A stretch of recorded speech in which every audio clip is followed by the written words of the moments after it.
Fellow Nigerians, it has become necessary for me to address you, having heard from many concerned Nigerians and having concluded a meeting with all the security chiefs.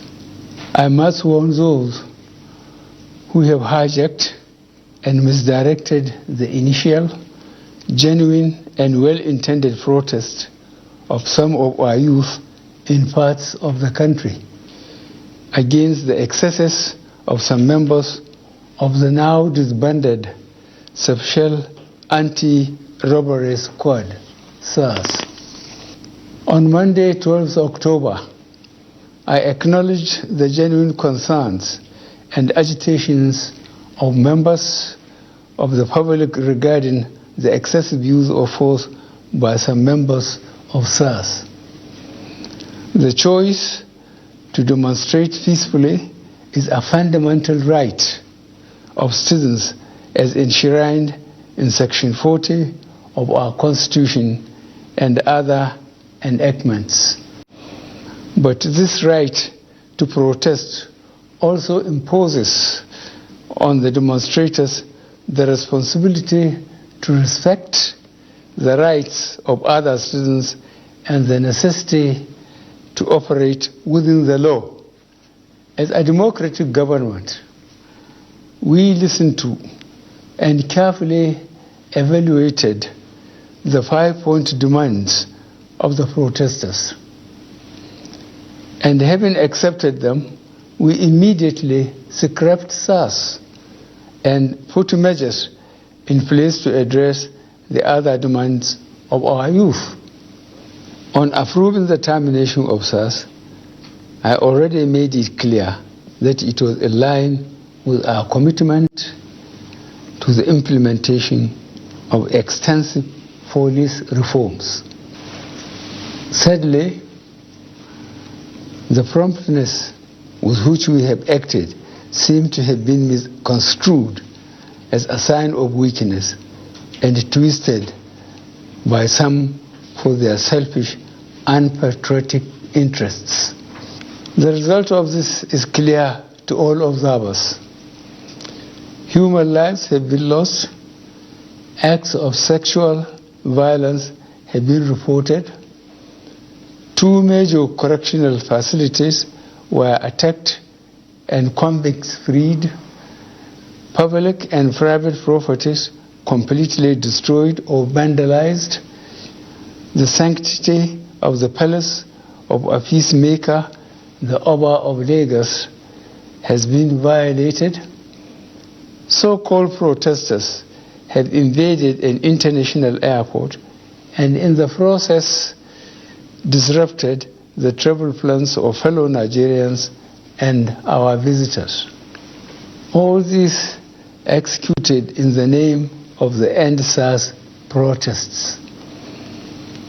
I am indeed deeply pained that innocent lives have been lost. These tragedies are uncalled for and unnecessary.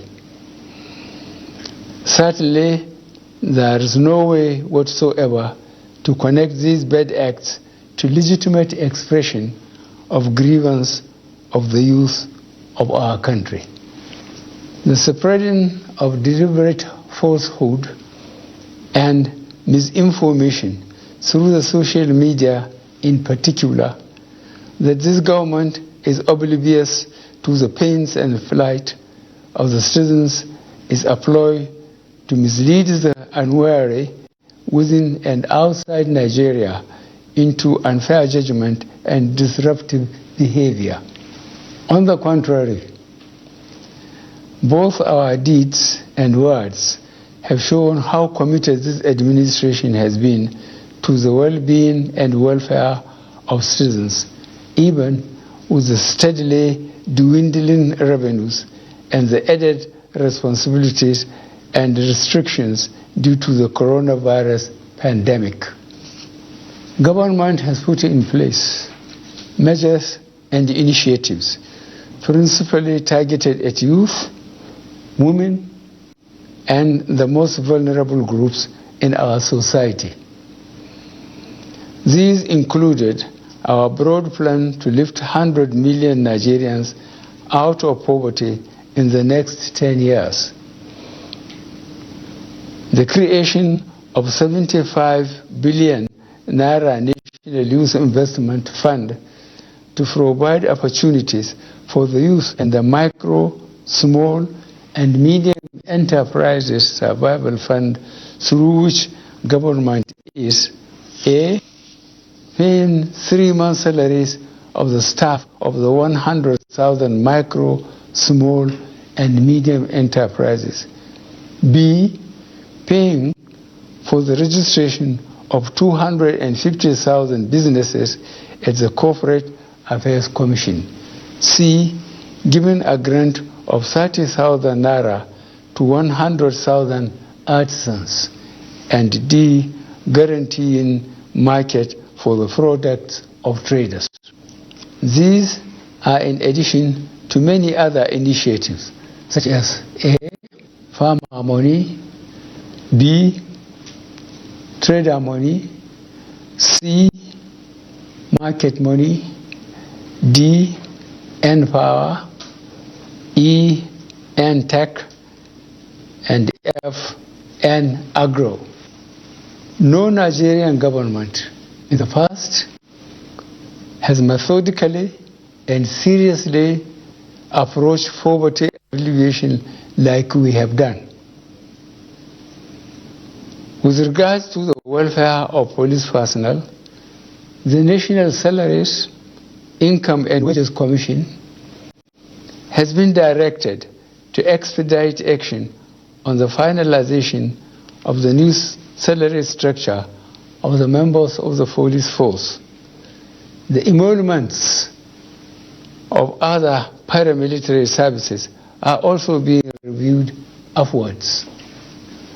In order to underscore the importance of education in preparing youth for the future, this administration has come up with a new salary structure and other incentives for our teachers. Let me at this point reaffirm the federal government's commitment to preserving the unity of this country. We will continue to improve good governance and our democratic process, including through sustained engagement. We shall continue to ensure that liberty and freedom, as well as the fundamental rights of all citizens, are protected. But remember that government also has the obligation to protect lives and properties, as well as the right of citizens to go about their daily businesses freely and protected from acts of violence. To our neighbors in particular, and members of the international community, many of whom have expressed concern about the ongoing development in Nigeria, we thank you and urge you all to seek to know all the facts available before taking a position or rushing to judgment and making hasty pronouncements. In the circumstances, I would like to appeal to protesters to note and take advantage of the various well thought out initiatives of this administration designed to make their lives better and more meaningful, and resist the temptation of being used by some subversive elements to cause chaos with the aim of truncating our nascent democracy.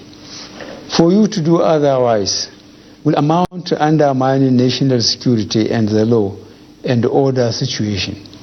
Under no circumstances will this be tolerated. I therefore call on our youth to discontinue the street protests and constructively engage government in finding solutions. Your voice has been heard loud and clear, and we are responding. And I call on all Nigerians to go about their normal businesses and to enjoin security agencies to protect lives, and properties of all law-abiding citizens without doing harm to those they are meant to protect. Let me pay tribute to officers of the Nigeria Police Force who have tragically lost their lives in the line of duty. I would like to thank those state governors, traditional and religious leaders who have appealed for calm and restraint. I also thank youth leaders who have restrained their followers from taking the law into their hands. This government respects and will continue to respect all the democratic rights and civil liberties of the people, but it will not allow anybody or groups to disrupt the peace of our nation. Thank you all. God bless the Federal Republic of Nigeria.